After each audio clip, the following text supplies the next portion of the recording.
адамның жан дүниесінің тазалығы, жүрегінің тазалығының маңыздылығы неде? Осы жайында сөз қозғасаңыз. Бисмилля, алхамдулилля, уассалату вассаламу аля расулилля. Мүмкін біздің жүрегімізді бір пәле шалып, соның кесірінен біз салихалыларды жақсы көрмейтін болып қалған шығармыз деген ой тастады дейді. Жалпы осы араздық деген нәрсе біздің қазіргі халіміздегі дүниемізге, жалпы біздің ақыретімізге қандай зиян келтіреді? Бірақ алла тағаланың кеңдігі сондай, оның барлығын ескерген да. Саған мүлде періште бол деп жатқан жоқ. Егер бола алса, негізі адам періштеден де жоғары бола алады ғой, тазалық тұрғысынан. Бұл өшпенділіктен туындайтын бір кеселдер болады. Соларды бір айтып берсеңіз.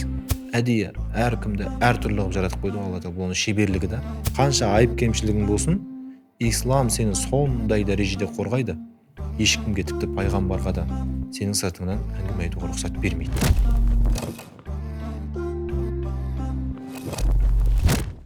Ассалаумағалейкум, таным арнасының тұрақты көрермендері, сіздермен қайта жолыққанымызға қуаныштымыз. 2024 жылы сіздерге пайдалы болған дәрістеріміздің легін аман-есен аяқтадық, және сіздерге бір қуанышты жаңалықпен бөліскіміз келіп отыр. Өзіміздің қара шаңырағымыз Қазақстан мұсылмандар діни басқармасының жыл қорытындысы бойынша таным арнасы әлеуметтік желідегі үздік парақша номинациясымен марапатталды. Енді бұл, құрметті достар, сіздерге берілген пайдалы ақпараттар және біздің таным ұжымының бір жемісі деп білеміз. Енді 2025 жылғы алғашқы сұхбатымызды бастағалы жатырмыз. Әдеттегідей біздің сұхбатымызға көмек беретін Дастан ұстазымыз келіп отыр. Ұстаз, қош келдіңіз. Ұстаз, енді бүгінгі талқылайтын тақырыбымыз жан дүниесінің тазалығы. Өзіңізге белгілі, осыған дейінгі дәрістерімізде аманат, шыншылдық, шынайылық, уәде деген тақырыптарды жалпы адам бойындағы осындай қасиеттер мен құндылықтарды қозғаған болатынбыз. Ендігі кезекте осы адамның жан дүниесінің тазалығында осы тақырыпта әңгімені өрбітсек. Жалпы адамның жан дүниесінің тазалығы, жүрегінің тазалығының маңыздылығы неде? Осы жайында сөз қозғасаңыз. Бисмилля, алхамдулилля, уассалату вассаламу аля расулилля. Бұл ішкі дүниенің тазалығы кітапта саламат садыр деп беріледі. Ол деген сөз көкіректің саулығы дейді. Әдетте енді біз жақсы қасиеттерді, сондай бір жақсылықтарды жинайтын жер ретінде көкіректі меңзейміз ғой. Көкірек ояу деп мысалға, оны сақтайтын орын жүрек деп те айтады.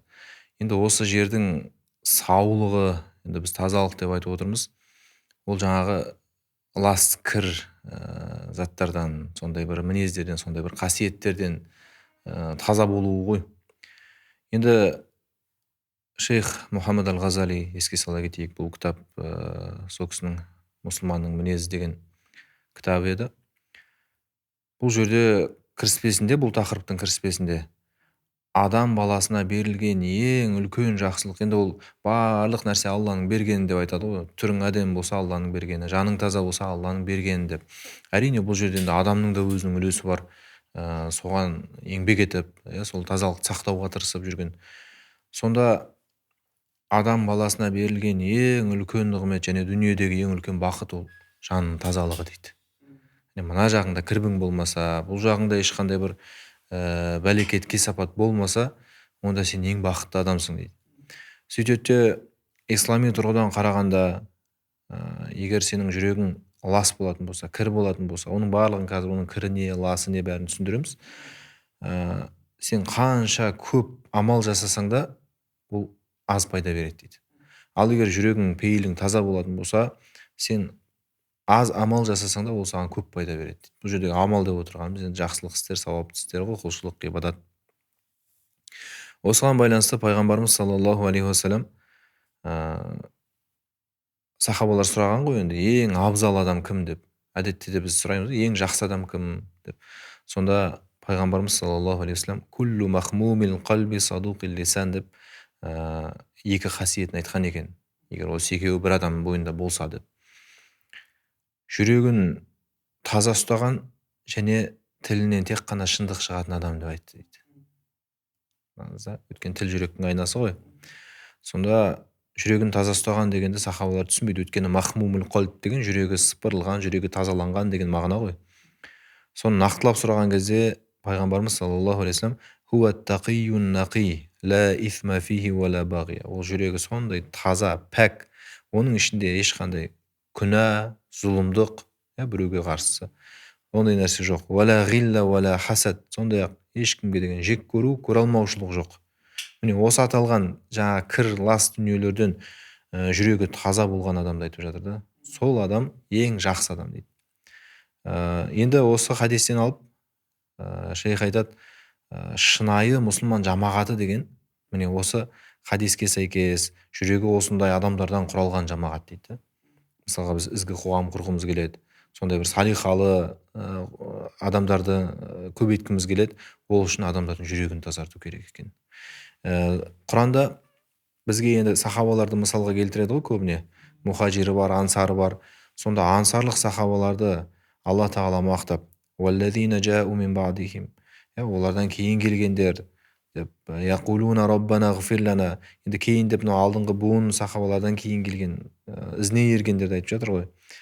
Олар Раббымыз роббана ғфир лана, бізді кешіре көр, «Вали ихванина аллазина сабақуна бил иман», бізден бұрын иманмен өткен бауырларымызды кешіре көр, яғни мұсылман болып дүниеден өткен.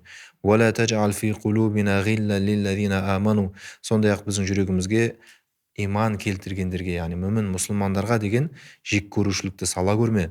«Роббана иннака рауфур рахим», Раббымыз сен өте жұмсақсың, өте мейірімдісің деген дұғаны айтады деп, яғни бұл дұға сондай салихалы қауымның, сондай біз көксеген жақсы қоғамның аузынан шығатын дұға дейді. Ең қатты сақтанып Алла тағаладан сыйынып тұрған нәрсе бұл жерде мұсылман бауырыма деген жек көрініш сала көрме дейді. Неге? Өйткені бұған біз былай қарауымыз керек. Біз кейде пәленшені ұнатпай жатамыз, түгеншені жақтырмай жатамыз, әйтеуір бір жанымыз сүймей жатады. Біз ойлаймыз кемшілік солардан деп. Бірақ кейде кемшілік біздің өзімізден болуы да мүмкін. Абу Сулейман ад-Дарани деген үлкен ғұлама өткен. Осы жан ілімімен, осы ақлақ ілімімен айналысқан, өте танымал ислам әлемінде. Сол ғұламаның замандасы, ол да бір ғалым, әңгімелейді. Бір күні Даранимен бірге әңгімелесіп отырып, мен оған айттым дейді, мен осы пәленше мен түгеншені жақтырмаймын деп. Сонда Даранидің жауабы, ол екеуін мен де ұнатпаймын. Бірақ мүмкін біздің жүрегімізді бір пәле шалып, соның кесірінен біз салихалыларды жақсы көрмейтін болып қалған шығармыз деген ой тастады дейді. Ол екеуінің жазығы жоқ шығар. Мүмкін оны ұнатпай отырған біздің жүрегіміз кірлеген шығар деген бір жақсы бір салихалы әңгіме айтты дейді. Шынында да ол сондай болуы мүмкін. Сондықтан да мұсылман адамның ең қатты қорқатын, ең қатты сақтанатын және Алла тағаладан ең көп сұрайтын нәрсесі, Алла, мен мына жүрегімді, пейілімді тазарта көр, және ешкімге деген бір жек көру, ашу, ыза, кек, көре алмаушылық деген нәрселерді жүрегіме сала көрме деп сұрау екен. Ұстаз, енді үлкен бір тақырыптың басын ашып отырмыз. Енді осындай адамның жан дүниесінің тазалығына кері әсер ететін бір осындай аурулар болады. Оның бірі енді араздық. Енді бұл араздық деген дүние өзіңіз білесіз, кейбір кезде бір мұсылман мен мұсылманның, бауыр мен бауырдың арасында бір осындай жатқылып жататын бір дүние ғой енді.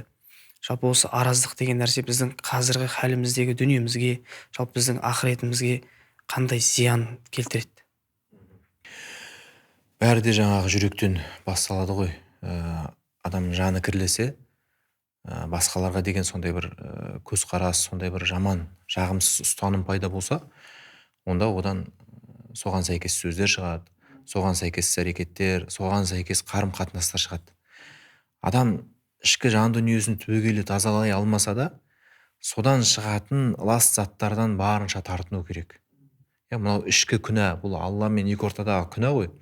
Ал одан кейін ол адамдарға көшетін болса, тіпті қылмысқа ұласуы мүмкін да. Одан адам дүниеде де және ақиретте де жаза тартуы мүмкін.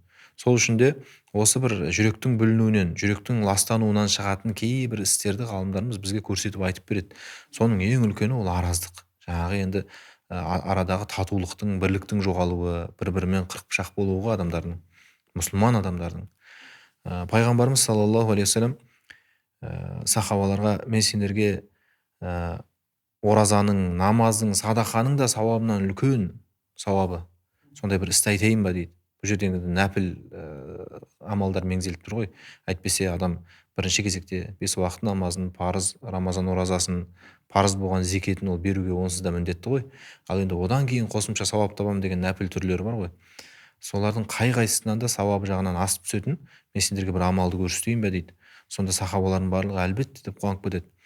Сонда пайғамбарымыз саллаллаху алейхи вассалам ислаху затил бәйн дейді, араларыңды жарастыру дейді, өз араларыңды. Мысалға біз екеуміз ұрысып қалсақ жарасуға тырысуымыз, пәленше мен түгеншең ұрысып қалған, араздасып жүргенін көрсек ол екеуін жарастыруға тырысуымыз. Фаинна фасада затил бәйни хуал халиқа, өйткені араларыңның бұзылуы ол қырқат дейді, яғни шауып түседі, кесіп түседі дейді. Ла aqulu тахлиқу шар, мен ол бір шашты қырат деп айтып тұрған жоқпын дейді. Уалакин тахлиқу дин, ол дінді қырқат дейді. Яғни сендердің діндеріңді түп тамырымен кесетін, жоятын бірден бір іс ол араларыңдағы алауыздық, араздық екен дейді. Және шейх бұл жерде бұл хадиске мынандай бір түсіндірме береді. Шайтан енді адамды жан жақты азғыруға тырысады ғой. Ол ешқашан пайғамбарымыз саллаллаху алейхи вассалам айтып кетті ғой, енді сендерді шайтан мынау араб жазирасында намаз оқитындарды өз қоштасу қажылығында айтқан сөзі ғой, пұтқа табындырудан үмітін үзді дейді. Енді сендерді қайтадан баяғыдай ағаштан, тастан жасалған пұттарға табындырып, солай серік қосқызудан Аллаға ол үмітін үзді, өйтіп істей алмайтынын білді дейді. Енді ол не істейді деген кезде тахриш, араларыңа от салады, бір-біріңе айдап салады. Неге бұл пұтқа табынумен, неге Аллаға серік қосумен теңеп тұр? Өйткені күнәсі тұрғысынан сондай бір үлкен, сондай бір қауіпті нәрсе да. Өйткені діндеріңді құртады деп тұр ғой. Адам пұтқа табынса діннен шығып кетпей ма? Сол сияқты мұсылмандардың арасында араздық пайда болса, ол да адамды діннен шығаруға дейін алып барады. Неге? Өйткені оның ар жағында бір-бірін күпірге шығару, тағы деген сияқты мәселелер шығады ғой. Сонда бұл жолда да шайтанның бір құралдары бар ғой. Шайтан бір құралдарды пайдаланады. Адамды адамға айдап салу үшін де бір нәрсе керек қой. Құранда Маида сүресінде Алла тағала айтады: ей мүмін мұсылмандар, бұл арақ, қараңыз, құмар ойындары, жаңағы бал ашу, жаңағы тастар, әртүрлі нәрселерге табыну, осының барлығы шайтанның нәжіс амалдарынан дейді. Бұдан түбегейлі тыйылыңдар. Шайтан бұл істер арқылы сендердің араларыңда дұшпандық пен жек көрушілік, өшпенділікті жайғысы келеді дейді. Сонда бірінші атап тұрған екі нәрсе ол арақ пен құмар ойын екен. Енді адам арақ ішкеннен кейін ақылы кетеді. Ақылы кеткеннен кейін оның алдында тұрған адамның қадірін түсінбейді ғой. Ол өзінің мұсылман бауыры ма, жоқ әлде қазақ бауыры ма, өзінің әлде ағайын туысы ма, еш нәрсеге қарамайды. Ол тек шайтанның суын ішкеннен кейін шайтанның сөзін сөйлеп тұрады да. Мастықпен небір нәрселер жасалып жатыр, небір қылмыстар жасалып жатыр. Оның үстіне қазір наркотикалық нәрселер шықты, неше түрлі. Сонымен де қаншама қылмыстар, күнәлар жасалып жатыр. Соның барлығымен шайтан жаңағы арадағы нені бұзады ғой. Енді бұл жерде арақ пен құмар ойынды екеуін бірінші атауының, әйтпесе оның ар жағында тасқа табыну деген күнәлар да жатыр ғой. Содан бұрын бұл екеуінің атауының себебін қарап отырсақ, екеуінде біреу ақылды кетіреді, біреу тәуелділік алып келеді екен да. Арақ ақылды кетіреді, ал құмар ойынға адам тәуелді болып қалады ғой. Ал бүгінгі мынау наркотикалық нәрселердің нашақорлық неше түрлі жаңа ішетіні бар, иіскейтіні бар, жұтатыны бар. Соның барлығында да ақылыңды да кетіреді және тәуелділік те алып келеді. Қарасаң, шайтанның бірден бір үлкен құралы. Осыны адам тұтынғаннан кейін ол мұсылман ба, ол қазақ па, ол өзің қарындасың ба, мысалы қарамастан үлкен-үлкен күнәларды, қылмыстарды жасап жатқан біз қазір көріп жатырмыз. Міне шайтан осындай өзінің құралдары арқылы адамдардың арасын бұзады. Және тағы бір үлкен құралы, бұл енді Алланың егер пайдалана білсең нығметі, егер дұрыс пайдалана білмесең ол шайтанның құралы болып кетеді ғой. Ол дүние, ол ақша. Қазір мысалға ағайынның ортасына түсіп жатқан, бауырлардың ортасына түсіп жатқан, барлық жаңағы мұсылмандардың ортасын бұзып жатқан ол дүниені шектен тыс жақсы көріп, дүниеге өз деңгейінен, мөлшерінен артық мөлшер беру. Алла тағала не деп бағалады оны? Ол сендердің оңай өмір сүрулеріңе құрал, ол сендердің құлшылық етулеріңе құрал, құлшылықты жеңілдететін құрал, өмірлеріңді жеңілдететін құрал деген сияқты әртүрлі сипаттармен атады ғой. Бірақ ол оның барлығынан асып кетіп өмірдің мәніне, сондай бір мақсатына айналып кеткен уақытта ол адамдарды құл етеді. Сол үшін де пайғамбарымыз саллаллаху алейхи вассалам айтты: біреулер шайтанға құл болады, енді біреулер динар мен дирхам, ақша ғой, енді доллар мен теңге деген сияқты ақшаға құл болады, енді біреулер киімге құл болады дейді. Анау брендпен неше түрлі ауыратын адамдар бар ғой. Сол сияқты оны жай ғана киім деп немесе жай ғана дүние деп, жай ғана мініс құралы деп қарамайтын болса, оған өзінен көп қадір, яғни алла бермеген мөлшерді беретін болса, оған ол оның өмірінің мәніне айналады, мақсатына айналады, сөйтеді де оның былайша айтқан кезде иеленеді ғой. Бұл дүниені емес, дүние оны басқаратын болады да. Ал енді осындай кезде ол алдында тұрған бауырыма, басқама ештеңеге қарамайды ғой. Оның алдында ешқандай қасиет пен құндылық қалмайды. Сол үшін де бұның барлығын шайтан осылай пайдаланады екен. Ұстаз, енді бір ауыр тақырыптардың бірі шынымен де жан дүниесі деген. Енді осы бойымыздағы араздықты бір кішкене де болсын өшіруге ықпал ететін біздің мұсылманның да құралы бар ғой, енді кешірімділік деген. Жалпы осы кешірімділік деген дүние осы тұрғысында сөз қозғасаңыз. Бұл енді адам періште емес. Адамды жарататын кезде періштелер айтты ғой, бұлар бұзақылық жасайды, қан төгеді, бірінің бір қанын төгеді. Өйткені бұларда нәпсі бар, дүниеге деген қызығушылық бар, азғырушы шайтан бар, бәрі жағаласқан уақытта бұл әлсіздігі бар өзінің алла жаратқан. Енді пенде жүрген жерде пендешілік болады. Ол қанша тату болайын, қанша жақсы көрейін, қанша ешкімге ашу, ыза, кек сақтамайын дегенімен де бір беріліп қоятын, әлсіз тұсын көрсетіп қоятын кездер болады. Бірақ Алла тағаланың кеңдігі сондай, оның барлығын ескерген. Саған мүлде періште бол деп жатқан жоқ. Егер бола алса, негізі адам періштеден де жоғары бола алады ғой, тазалық тұрғысынан. Бірақ бәрібір сенің ет пен теріден жаратылған, өзі жаратқан пенде екеніңді біліп, кейбір нәрселерге Алла тағала өзі рұқсат береді. Мысалы айтайық, пайғамбар саллаллаху алейхи уассалам, ла тақатау, бір-біріңмен араларыңды үзбеңдер. Ағайындық, бауырмалдық нәрселер ғой. Уала тадабару, бір-бірлеріне теріс бұрылмаңдар. Қандай себеп болса да араларында, дүние себеп болсын, сөз тиген болсын, басқа болған болсын. Уала табағаду, және бір-бірлеріңді жек көрмеңдер. Уала тахасаду, сондай-ақ бір-бірлеріңе көреалмаушылық қылмаңдар. Вакуну ибадаллахи ихуана, Алланың құлдары, бір-бірлеріңе бауыр болыңдар, бауырмал болыңдар деп уағыз, насихат айтып отырып, уала яхиллу ли муслимин ан яхжура ахаху фауқа саласин, дей тұрғанмен мұсылманға өзінің бауырымен 3 күннен артық араздасуына болмайды. Яғни адал болмайды, ол әрі қарай харам, күнәға ұласады дейді. Қараңыз, тату болыңдар, араларыңды үзбеңдер, байланыстарыңды құртпаңдар деп отырып, егер көріспей қалсаңдар, егер сөйлеспей қалсаңдар, қатынаспай қалсаңдар, 3 күн рұқсат дейді. Енді адамда болады ғой, ашу болады, реніш болады, анау ішің деген өкпең қара қазандай болып қайнап жатасың. Соның бәрін ескереді. Ескереді, жарайды. Ашуы басылып алсын, пенде ғой. Бірақ 3 күн уақыт береді. Фаин маррат бихи салаsun, 3 күн өтсе, енді болды. Жаңағы өкпеледің бұлқан-талқан болдың, 3 күн өтті. Фальялқа, фальюсаллим алейх, барып жолықсын дейді. Екеуіне де қатысты. Мейлі, сенікі дұрыс болсын, оныкі дұрыс болсын, бәрібір. Барып жолықсын да сәлем берсін. Фаин радда алейхиссалам фақад иштарака фил ажр. Бұл барып сәлем бергеннен кейін, анау сәлеміне жауап қайтарса, онда екеуі сауапта тең болады дейді. Бұның да, оның да үлесі болады сауапта. Ва ин лам ярудда алейх. Анау бірақ әлі өкпесі басылмаған. Сәлеміңді өзіңді құры деп мысалға. Сәлемін алмай жатса, фақад баа бил исм. Осы жерде күнәні сол көтереді дейді. Қарады? Сол үшін бірінші болып сәлем беруге, бірінші болып татулыққа шақыруға тырысу керек. Ал егер өзіңе солай үлгеріп болып келіп қалып, сәлем беріп татулыққа шақырып жатқан кезде жоқ деп бас тартатын болсаң, онда білу керексің, осы арада болған күнәні, осыған себеп болған, осыған бүкіл бүлдірген сен боласың да, күнәні өзің көтересің. Ва харажал мусаллиму минал хижра. Және сол арқылы бағана 3 күн рұқсат деді ғой. Сәлем бергеннен кейін жаңағы араздық тоқтаған болып есептеледі.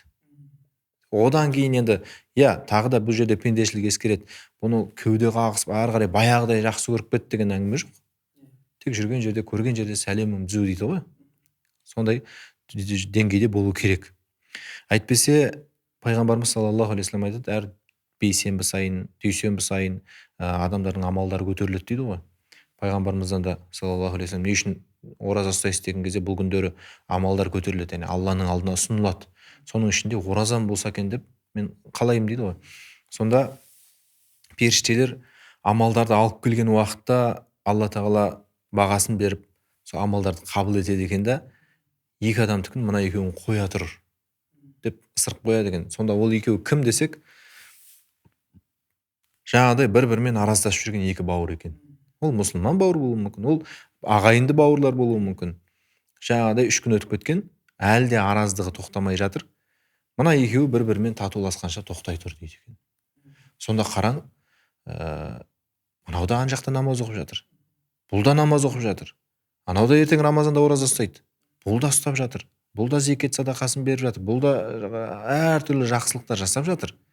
Бірақ оның барлығы төбелерінде тұр да қалқып. Алла оны қабыл етіп жатқан жоқ. Екеуі екі жақтан қопарып жатырмыз деп ойлайды, жақсылықты, сауапты қопарып жатырмыз деп ойлайды. Бірақ Алла тағала оған күнде әр дүйсенбі сайын, әр бейсенбі сайын амалдары көтерілген кезде айтады екен, бұл екеуін қоя тұрыңдар. Бұл екеуін қоя тұрыңдар. Көрдіңіз ба? Ал егер солай өмірден өтіп кетсе ше, Алланың алдына барады, мен таудай сауабым бар деп.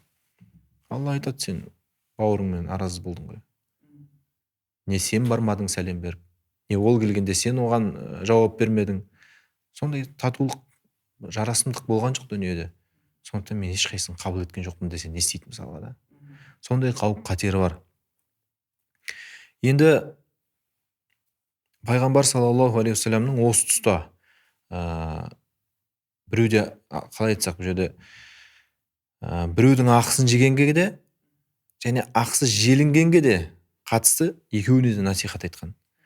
Біріншісіне қатысты пайғамбар саллаллаху алейхи уассалам: "Ман канат индаху мазламатун ли ахихи мин айрдин ау мин шейин", кімде-кімнің бір бауырының арына тиген болса, яғни тілі тиген болса, немесе басқадай бір ақысын жеген болса, фалиятахаллалху минху лияум, оны қазір бүгін, яғни осы дүниеде адалдап алсын дейді. Бар кешірім сұрасып бітісіп деген сөз ғой. Мин қабли алла якуна динарун вала дирхам, өйткені ертең қияметте динар да жоқ, дирхам да жоқ. Қазір біреуге айыбыңды жуып, малын беріп, ақшасын беріп, басқасын беріп, кешірімін ала аласың. Ал қияметте немен аласың? Ин кана лаху амалун салих ухиза минху би қадри мазламати. Ал қияметте егер ақысын жеген адам салихалы амалы болса, сол салихалы амалын беріп құтылады дейді. Ал енді сен өзің зорға дегенде жинаған және одан басқа ешқандай капиталың жоқ, қиямет күні сен сауапты бергенің жақсы ма? Дүниеде болмашы дүниені беріп кешірімін алғаның жақсы ма? Ва иллам такун лаху хасанат, егер оның жақсылығы, сауабы жоқ болса же өзінің де, ухиза мин сайиати сахибихи фаюхмалу алейх, ана жаңағы зұлымдық қылған адамның, барып жәбір көріп жатқан адамның күнәсін көтереді екен да. Қияметте осылай есеп болады дейді. Сондықтан біреудің ақысын жесең, біреуге зұлымдық жасаған болсаң, дүниеде осылай есептес дейді. Ал сенде біреудің ақысы бар болса, керісінше сен жәбір көрдің, біреуден зұлымдық көрдің, ман яътазара иля ахихил муслим фалам яқбал узрах, кімде-кімге бір мұсылман бауыры келіп, жаңағыдай кешірім сұрасып жатыр, жаздым, жаңылдым деп жатыр, сондай жолын жасап жатыр, бірақ ол қабыл етпесе, жоқ, кешірмеймін, қияметте есептесем, жоқ, қияметке қалдырамын, қатты ашуланып айтып жатамыз ғой кейде. Кана алейхи мислу хатиати сахиби максин. Сахибі макс деген рекет дейді ғой. Адамдар кәдімгідей жаңағы салық салып қойып, тонап, сондай жасайтын адамның күнәсіндей күнә көтереді ол дейді. Сен оны біліп тұрсың мұқтаж екенін. Саған басын иіп, Құдайдан қорыққан үшін ертең қияметте жаңағыдай сауап күнәмен айырбастасып қалмайық, дүниеде ырзаласып кетейік деп саған тәуелді болып келіп тұрғанын біліп, оны одан сайын батыра беру, ол жаңағы біреуге тізесін батырып, малын тартып алып жүретін жаңағы бандиттер бар ғой, былайша айтқан кезде. Сондай адамның күнәсіндей күнә көтереді дейді. Және тағы бір риуаятта, олай еткен адам, жаңағы кешірімін қабыл етпеген адам, қиямет күні менің хауызыма жақындамайды дейді. Хауыз деген пайғамбар саллаллаху алейхи вассалам айтты ғой, мен қоштасарында, мен сендерді хауызымның жанында күтемін. Хауыз деген пайғамбар саллаллаху алейхи вассаламға берілетін Каусар бұлақ өзен ғой. Соны өзінің үмбетінің әрбірін жағасына алып келіп, содан бір кесе су берген кезде, ол ешқашан шөлдеуді көрмейді. Ал қиямет деген ыстық, шөлдеу, күту, сондай нәрсе ғой. Сол үмбетіме берілетін сондай Каусар бұлақ хауызыма мен оны жақындатпаймын. Сондықтан біреудің ақысын жесең, біреудің мойныңда ақысы болса, барып кешірім сұрас. Ал сенен біреу келіп солай кешірім сұрап жатқан болса, оны міндетті түрде кешір деген пайғамбар саллаллаху алейхи вассалам насихаты. Ұстаз, енді жан дүниесіне қатысты дерттерді жаңа қозғап жатырмыз ғой. Енді осы жерде өшпенділік дейтін бір дерт бар. Бұл өшпенділік дегеніміз жалпы не? Бұл өшпенділіктен туындайтын бір кеселдер болады. Соларды бір айтып берсеңіз. Хиқд дейді, жаңағы жүректегі біреуге деген жек көрушілік қой енді, өшпенділік. Бұның әртүрлі себебі болуы мүмкін. Мысалы, біреуді жек көреді. Не үшін жек көреді? Артықшылықтар үшін жек көруі мүмкін. Дүниесі үшін жек көруі мүмкін. Қызғануы мүмкін, көре алмауы мүмкін. Баяғыдағы бір кешіре алмай жүрген өкпе реніштері болуы мүмкін.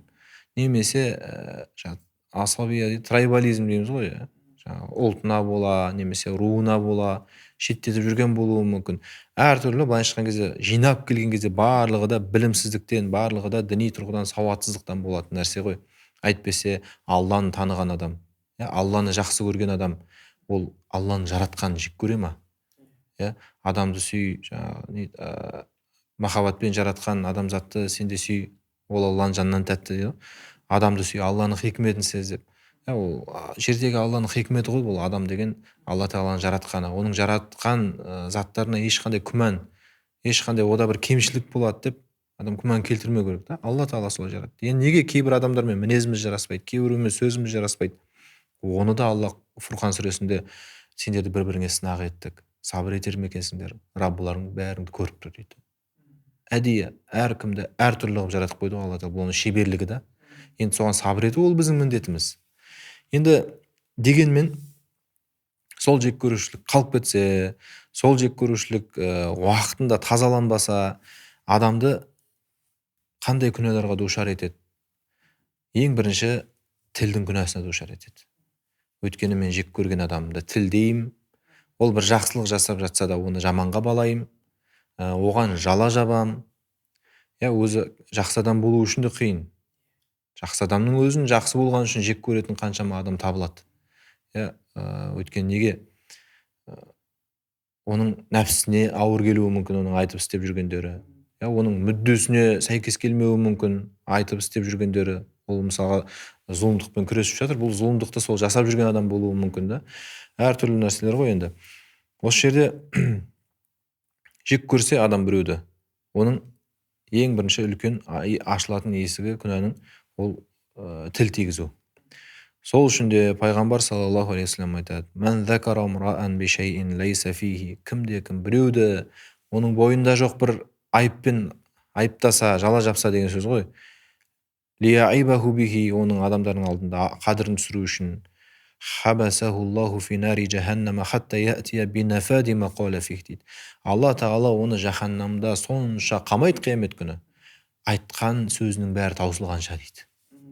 Ал енді айтқан сөз дегенде бұл жерде мысалға бір сөйлем, екі сөйлем деп оның сөйлемін санамайды ғой.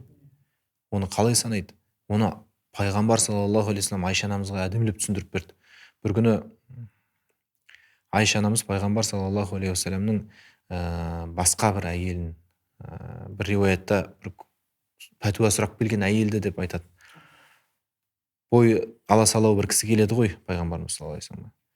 Содан кейін әлгі әйел кісі жауабын алып кетіп қалғаннан кейін Айша анамыз әлгі бағанағы мынандай кісі не деп жүр деп сұрайды. Бойының тапалдығын айтып тұр ғой. Айтқан да жоқ ол. Ишаратпен көрсетті былай ғана. Сонда пайғамбар саллаллаху алейхи вассалам Айша анамызға айтады: "Ей Айша, сен жаңа ғана сондай бір сөз айттың. Ол лас сөз. Егер оны теңіздің суына тастайтын болсақ, теңіздің өзін лайлатып жіберетіндей" дейді. Ал енді сен ойлап көр, мынандай деген сөздің өзі теңізді лайлататын болса, біздің біреудің сыртынан айтқан өсек ғайбаттарымыз, оның барлығы таусылғанша деп тұр ғой енді. Бағана айтты ғой, жаһаннамға қамайды. Қашанға дейін? Оның сөзі таусылғанша дейді. Андай теңіздей сөздер таусыла ма? Әрқайсысы теңіздей сөздер. Сондықтан да бұл ең бірінші кезекте бұл жерде ислам адамның құқығын сақтап тұр ғой, адамның арын сақтап тұр. Сен қанша түрің басқа болсын, қанша іс-әрекетің басқа болсын, қанша айып кемшілігің болсын, ислам сені сондай дәрежеде қорғайды, ешкімге тіпті пайғамбарға да сенің сыртыңнан әңгіме айтуға рұқсат бермейді да. Өйткені алла тағала өзі жаратқан жаратылысты өзі ардақтайды. Бұл жерде исламның кемелдігі көрінеді.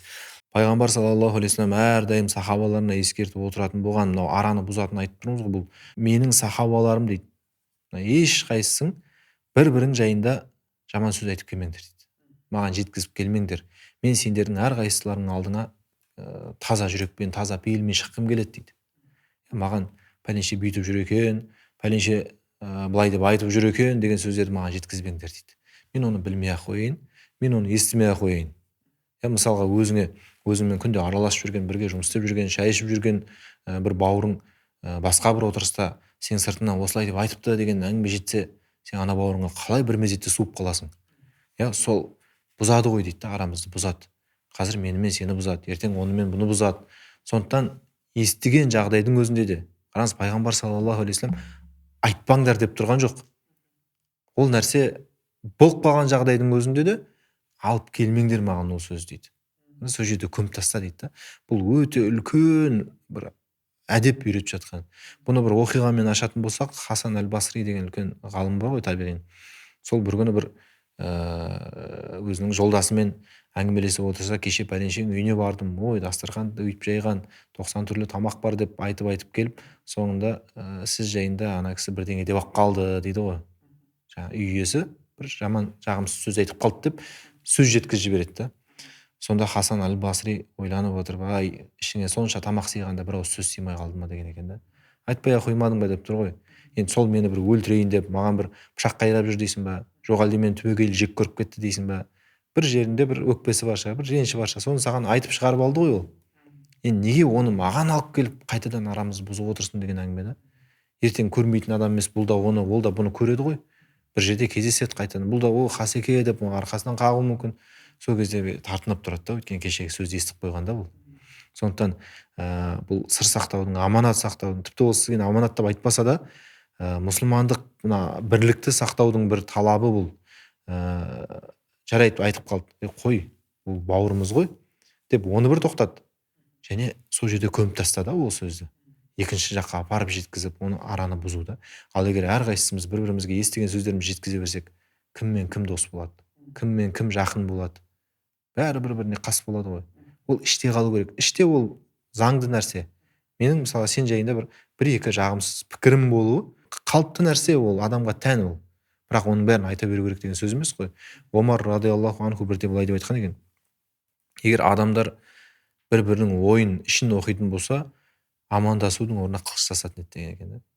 Қазір әрбіріміз ішімізде жатқан нәрсенің бәрін сыртқа шығара берсек, бірде бір тату адам қалмайды ғой өмірде.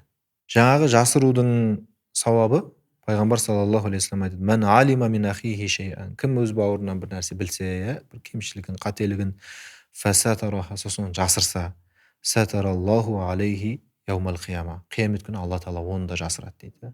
Біздің Алла ғана білетін, және мына жазып отырған періштелеріміз ғана білетін, дәптерге жазып қойған қаншама күнәларымыз бар. Қазір соның бір ұшын немесе шет жағасын көрсетсе, өзге түгіл өзіңнің ағайының, өзіңнің әке шеше бауырларың безіп кетеді. Сондай күнә әркім өзімізде бар, білеміз оны, ішіміз сезеді. Енді ұстаз, жоғарыда біршама дерттерді қозғадық қой енді. Осы уақытқа дейін айтып келе жатырған жалпы осындай зиянды әрекеттермен бір күресу талап ететін бәрі осындай дерттеріміз ғой. Бірақ енді осындай дерттерге төтеп беріп, болмысын осындай бір қасиеттерден ада бір ұстайтын адамдарға берілетін сый құрмет қандай болады? Біріншіден, бұндай адам дүниеде жақсылық көріп, дүниеде сондай бір жанның тыныштығын табады. Ойла да, ешкімді жек көрмейсің, ешкімге көре алмаушылық қылмайсың, ешкімге өкпе, реніш, ыза, кек деген нәрселер сақтамай, оның барлығы жүрекке салмақ қой. Адам жан дүниесіне салмақ, тастай болып батады. Оның барлығын арқасынан түсіріп тастаған адам сондай жеңіл өмір сүреді, жеңіл ұйықтайды, тыныш ұйықтайды. Міне осындай жақсылықтар бар. Ал ақиретте ол адамды Алла тағала бірінші жәннатқа кіргізеді. Пайғамбар саллаллаху алейхи вассалам мешітте отырып, әйгілі хадис бар ғой: "Қазір сендерге мынау есіктен жәннаттық адам кіріп келеді" деп айтады. Қараса, жаңағы сақалынан су тамған, дәрет алып келе жатқан бір кісі кіріп келеді. Ешкім танымайды оны, ешкім білмейді. екінші күні тағы сөйтіп айтса тағы сол кісі кіріп келеді. Үшіншісінде тағы сол кісі кіріп келеді. Абдулла ибн Омар, мен қызықтым дейді ғой, бұл қандай амалы бар екен. Сөйтіп ізінен еріп бардым дейді. Үйіне жақындаған уақытта мен айттым дейді, мен әкеммен шамалы келіспей қалып едім. Енді сен үйіңде 1-2 күн қона тұрсам бола ма деп сұрап едім. Кел төрлет деп айтты дейді. Соның үйінде жаттым. Түнде кәдімгі біз сияқты ұйықтайды. Ондай бір қатырып түнімен намаз да оқымайды. Тұрып сәл-пәл намазын оқып ғибадат жасап қайтадан ұйықтайды. Күндіз өйтіп оразада ұстамайды үйіп төгіп. Кәдімгі біз сияқты жүр дейді. Болмағасын 2-3 күн жатқаннан кейін сұрадым дейді. Сіздің пайғамбар саллаллаху алейхи вассалам осылай айтып еді. Мен бір артықшылық, ерекшелік көріп тұрған жоқпын, бір жәннатқа кіреді деп ойып айтатындай. Не амалыңыз бар деп сұраған кезде, мен қайдан білейін енді, мен де сол көп қатарлы істеп жүрмін. Бірақ енді бір амалымнан үміттенемін дейді ғой. Бір амалым бар, сол шығар деп үміттенемін дейді. Қай амал деген кезде мен әр түні жатар алдында жүрегімді тазартып жатамын дейді. Бағана айттық қой, жүрегі тазартқан, жүрегін сыпырған деп. Кімге деген бір өкпе, ренішім болса, ызам болса, тағы да басқа жаман нәрселер болса, соның бәрін шығарып тастаймын дейді. Алла, кешірдім, бәрін де кешірдім. Ешкімге реніш сақтамаймын. Тіпті ол келіп менен бағана хадистегідей кешірім сұрап, ақ айырбастаспаса да мен болды, кешірдім оны. Бәрін адал еттім деп, сөйтіп тазалап жатам жүрегімді дейді. Қарасаңыз, шынымен де бұл пайғамбар саллаллаху алейхи вассалам дұғасында да бар ғой. Я Раббым, мен кімде-кімге тіл тигізіп қойған болсам, кімге-кімге бір қолым тиіп кеткен болса, сол істерімді соған садақа етіп жаз дейді сауабын. Қараңыз, адамда да болады. Бізді ренжіткен және біз ренжіткен адамдар болады. Соның барлығын жатар алдында жаңағы қазір мысалға біреуге ашуланып ренжіп келсең үйге, не ас батпайды, не ұйқың дұрыс болмайды. Қалай боласың? Мысалы, бір күн бойы психологиялық ауыр халде жүресің да. Ал соның бәрін көріп тұрған Алла бар ғой. Бәрімізді жаңағы рахымына бөлеп, сонда да кешіріммен қарап тұрған Алла бар ғой деп, Алланың кешірімінің кеңдігін ойлап, соған бір сәл амал етуге тырысып кешіріп жіберсең, ол біріншіден дүниедегі ауыртпалығыңды жеңілдетеді, және ақыреттегі Алланың ең үлкен сыйы жәннат. Тамаша. Ұстаз, рахмет осындай пайдалы ақпараттармен бөлісіп, бізді әйтеуір дұрыс жолға, дұрыс нәрселерге бағыттап жатқаныңызға рахмет. Енді осы жасаған, осы естіген, осы алып жатқан білімдерімізге амал етуді Алла тағала жазсын. Құрметті көрермен, сіздермен бірге болған таным арнасы. Келесі кездескенше күн жақсы. Лайк басыңыздар, пікір білдіріңіздер, комментарий бөліміне сіздерді мазалаған сұрақтарды қойып кетіңіздер. Таным арнасы қосулы болсын. Назарларыңызға рахмет.